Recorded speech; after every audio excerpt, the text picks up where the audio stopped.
नमस्कार, मी संतोष सुतार आणि आपण पाहतात शेल माझा. आज मी आपल्या समोर आमच्या तिलारी जलाशयाच्या ठेका प्रकरणाबद्दल तिलारी प्रकल्पग्रस्तांची कैफियत मांडत आहे. आमचे गाव हे चंदगड तालुक्यातील शेवटचे टोकाचे गाव आहे. त्या गावामध्ये तिलारी जलाशय आहे. या तिलारी जलाशयात 1986ला पाणी भरलेलं आहे. पूर्वीपासून आमच्या गावाच्या पूर्वेला आणि पश्चिमेला हे 2 तलाव आहेत. आमचे लोक मासेमारी करतात आणि अजूनही करून चालू ठेवतात. पण 2004 साली या तलावावरती श्री राजेश शामराव मोरे या व्यक्तीने एक बोगस दाखले दाखल करून या तलावावर एक संस्था स्थापन केली. त्याचे सभासद 54 आहेत. ते एकही तुडे गावचा रहिवासी नाही. आणि अशा असताना त्या माणसांना तेव्हापासून आजपर्यंत आमच्या लोकांना तो त्रास देतोय. याची शहानिशा 2024 पर्यंत त्याचा आम्ही निकाल लावून घेतला. 2024ला शहानिशा झाली आणि त्याची संस्था रद्द झाली. 2019ला त्यांनी ब्लॅकलिस्टेड झाल्यामुळे त्या संस्थेचा ठेका ओपन झाल्यानंतर आम्ही प्रकल्पग्रस्तांनी नियोजित तिलारी प्रकल्पग्रस्त प्रस्तावाच्या माध्यमातून त्या तलावावरती जवळजवळ 45 लाखाची गुंतवणूक केलेली आहे. आणि तो ठेका घेतलेला आहे तो कुणाच्या नव्हे तर श्री गंगोत्री मत्स्य विकास सहकारी संस्था कोकरे यांच्या. आता याच्यामध्ये आम्ही ठेका तलाव त्यांच्या नावावर घेतला. आमचा प्रस्ताव पेंडिंग आहे आणि जे अनुदान मिळालं की आता संस्था गंगोत्री आपलं म्हणते आणि तलाववाल्यांना आम्हाला नियोजित संस्थेच्या सभासदांना डावलते. कायदेशीररित्या आता त्याच्याबरोबर फाईट करणं आपल्या या सामान्य गरीब माणसांना शक्य नाही आहे. म्हणून आम्ही आमची तक्रार संबंधित आयुक्त तत्कालीन आयुक्त देशपांडे यांच्याकडे तक्रार मांडली की साहेब टेंडर घेताना आम्ही जी प्रोसिजर फॉलो केली होती PPP करून तो प्रोजेक्ट आमच्या ताब्यात द्यायचं जे ठरलं होतं त्याच्या अटी शर्ती मान्य न झाल्यामुळे किंवा कोरोना काळामुळे ते न करता आल्यामुळं आमची फसगत झालेली आहे.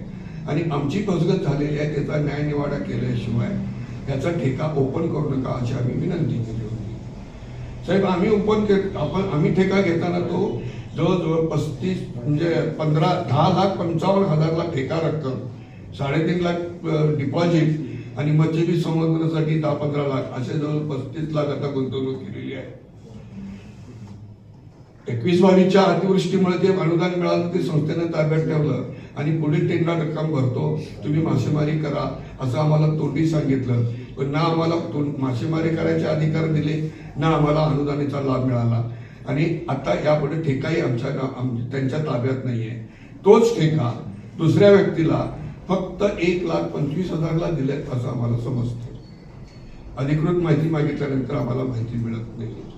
ही तक्रार आम्ही माननीय मुख्यमंत्री शिंदे साहेबांच्याकडे मांडली आणि त्यांनी तात्काळ चौकशी लावून सदरची बोगस संस्था म्हणजे गजानन महाराज मत्स्य सहकारी संस्था ही बोगस संस्था आहे असा आयुक्तांनी निकाल दिलेला आहे.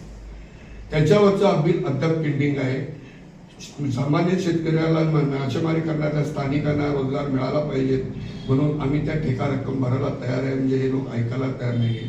आणि आत्ता यावर्षी त्यांनी त्या तलावामध्ये कोणत्याही प्रकारचं काहीही काम न केलं ना मत्स्यबीज न सोडता किंवा इतर गोष्टी न करता परत अतिवृष्टीचं अनुदान काढण्याच्या शक्यता आहे आणि ती थांबावी म्हणून आयुक्तांच्याकडे आम्ही तक्रार दिलेली होती. त्याची चौकशी आयुक्तांनी स्थानिक पातळीवर केली. तथापि तिथं सुद्धा त्यांनी बोगस पंचनामे केल्याचं आमच्या निदर्शनास आलेलं आहे.